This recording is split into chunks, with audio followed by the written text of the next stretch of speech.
onto our final topic is, I think also we want to have a conversation about, do we put too much expectations on our music legends? Have we put too much expectations, unrealistic standards onto our music legends? So when they don't live up to what we've thought that they did, should we be disappointed? Should I start or should you start? No, you can start.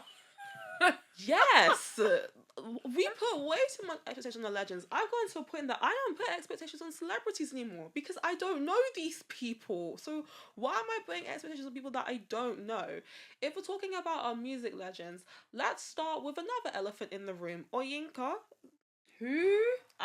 Nicki Minaj. I call her Oyinka, by the way, because it's really funny.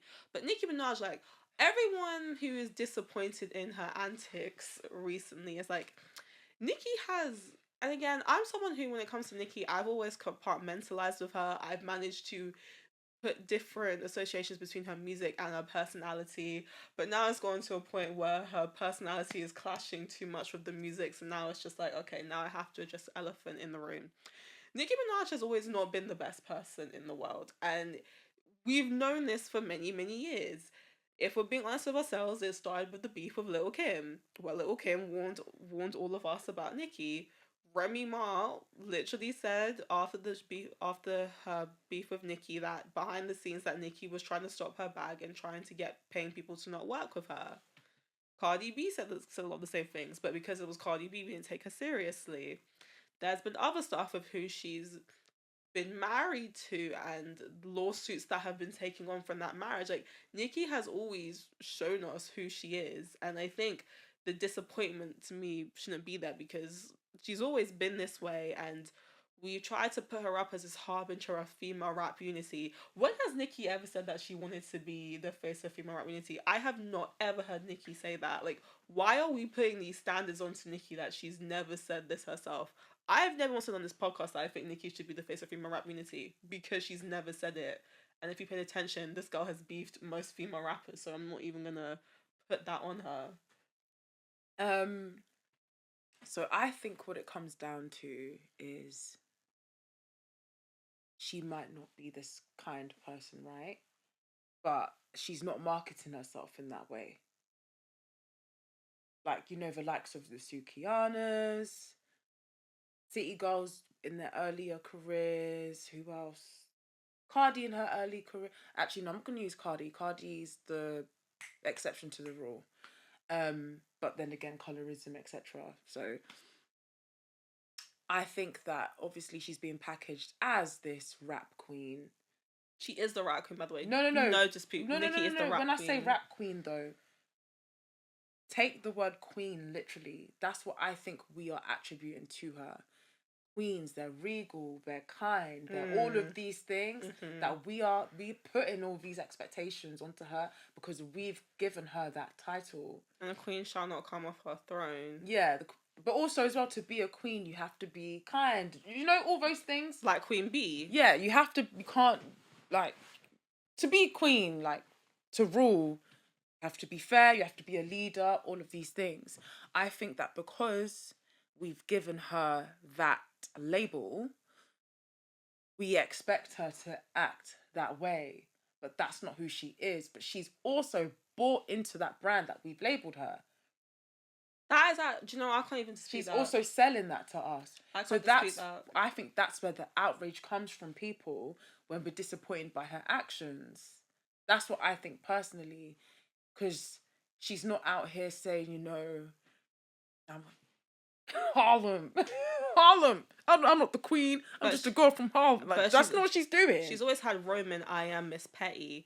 But again, that's quite recent though. The thing is, no, but she's always had the Roman. But I've never heard. I only heard Miss Petty till she got married. I was gonna say the recently I am Miss Petty stuff has been. Yeah, Roman is the alter ego. So I think that's where our outrage comes from when we see her acting out in this way.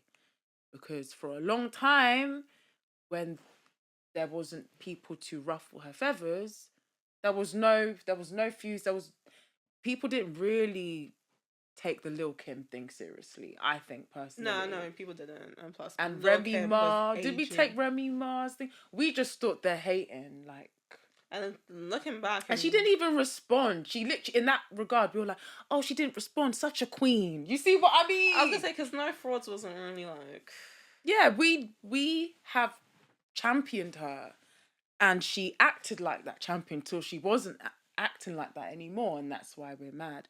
If we gave her the label of being the bully, we wouldn't feel a way about how she's acting. That's a good point that I will not dispute. But then also as well, she wouldn't be this global icon if that was her brand, because that don't really sell for the black woman.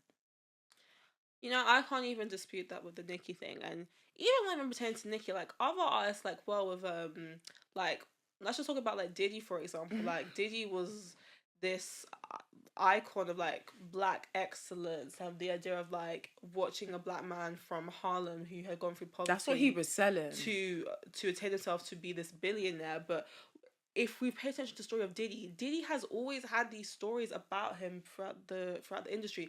There has always been these stories about who Diddy really was. And the thing is, it was a well-known secret who Diddy's always been. You know, if we're going back to making the band, I knew Diddy was a menace when he made people walk 2 hours just to get to just get a piece of cake. That's hazing of new artists. Wasn't it his assistants? No, he made the people that he was training in making the competition. In making the band. Yeah. That is hazing. Did you know at the time that was regarded as being a boss? Like, he did that on cameras, and not one person was like, "Oh, this is," because production didn't say stop. Because one is they want content, and again, the contestants, they don't know any better because they look to people him. Could argue Diddy that has was for always entertainment purposes. Yeah, but the thing is that like Diddy has always shown himself, even in all other things, he's always shown himself for who he really is. I think they're now all surprised. Yeah, I think the making the band, it's not real. I think he's shown who he is. It's real for Aubrey, because Aubrey hates his guts. Yeah, I mean, it's a reality. I'm not going to judge someone on how they behaved on a reality TV show that they were executive producing. You see what I mean? A lot of his interests were protected in that. Like, to act like the big boss, the big mojo, I'm sure that's what we wanted. That's what was successful. Making the band was very successful. I think with the other thing you were saying is he's shown himself in other ways out of the spotlight that we've heard about. You know, these rumors and these comments people make, and yet we're shocked. That's when I'm like, Like, I wouldn't use making the band as an example, because a lot of that was just like exaggerated and stuff. Let's talk about an example of like the shootings, like the one with Shine, where Shine literally was sent to prison for a long time. Diddy's had multiple lawsuits. Yes, I think that is more the allegations weight of him in his character, exploiting artists such as May, such as The Lox, Danny Kane. You know, the complaints of Danny Kane, the family notorious B.I.G. of him exploiting other black artists, but then him going out and making a speech about black ownership. Yeah, it's like this. What? That stuff is, but all this stuff coming out, we've been knowing he's been questioned. They literally used to call it the bad boy curse. Like, don't sign to Diddy or else you experience the bad boy curse. One of his artists literally moved to Mecca. Some of them retired. Some of them moved to Mecca because they were broke afterwards. They were making no money. Like again, justice for Mace, man. Justice for all the bad boys. But I feel so bad for Mace, particularly, because that was upsetting. So this stuff has always been there. The bad boy curse has always been there since the early 2000s. So this is the idea that Diddy exploits other people has always been there. People were looking to him for this harbinger of black excellence when he's literally built his career of exploiting his own artists who are black, which is upsetting as a powerful black man. But capitalism. Yeah, just to link back to the question, I think we just need to remember they are normal people selling a brand to us with their own ventured interests, literally. And of course, we get as the consumers, we do get lost in the sauce. We get lost in the glitz and glam, and obviously, they're usually beautiful and stunning, and charming, charismatic. Like, I don't know any successful artist that is not charming and charismatic. I mean, Kanye West used to be. He used to be. Oh, yeah. But yeah, he's now having, a fall from grace because he's no longer charming and charismatic.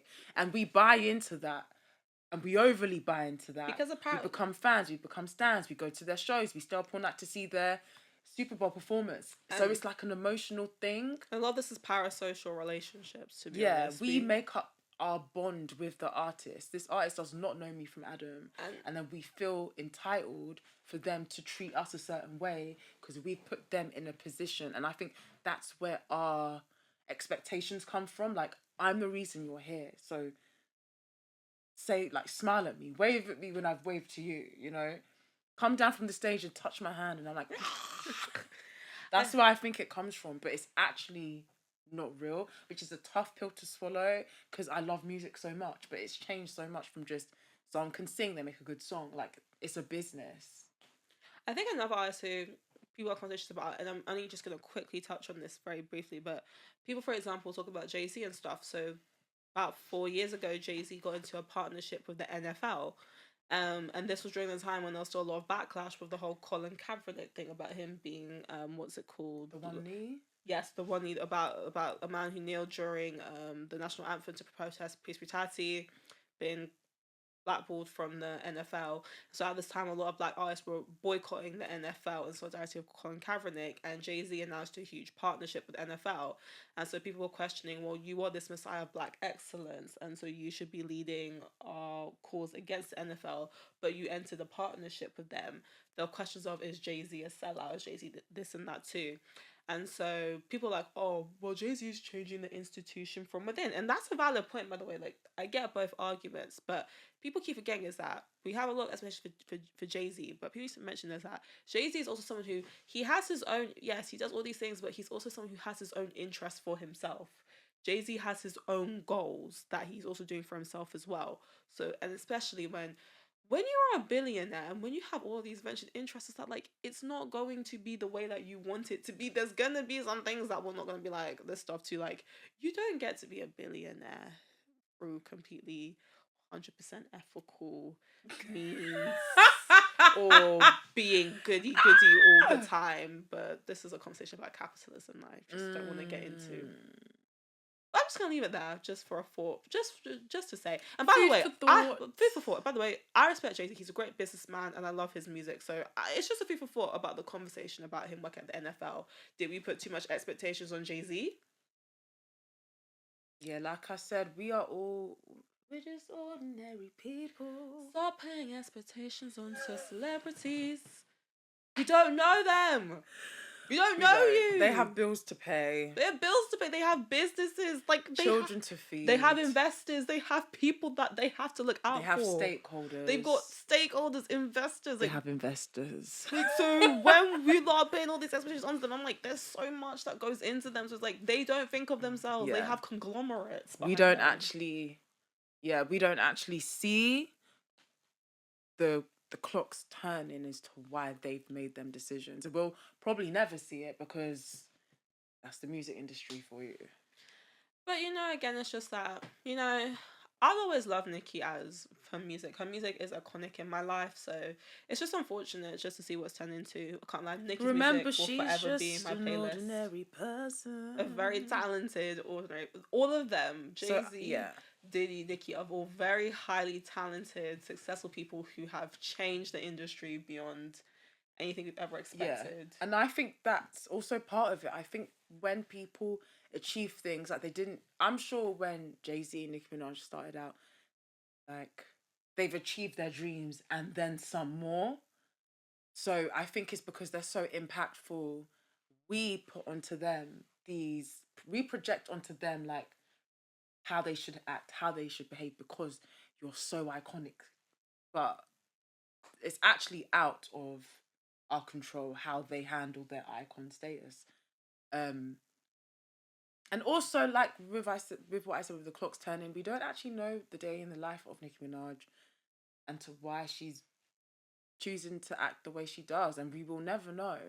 So it's just like, when people do have outbursts, don't be too quick to just be like, oh, they did this, they did that. I think Nicki's going through something. Like, she's going through something. To be, you know, in Spider-Man, they said with great power comes a lot of responsibility. And that alone is a lot of pressure. And I think it takes a special kind of person to be able to be that kind of status of huge, of celebrity.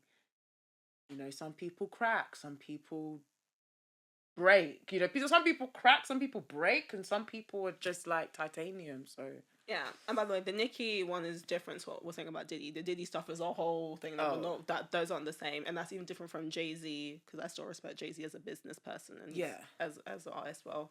But yeah,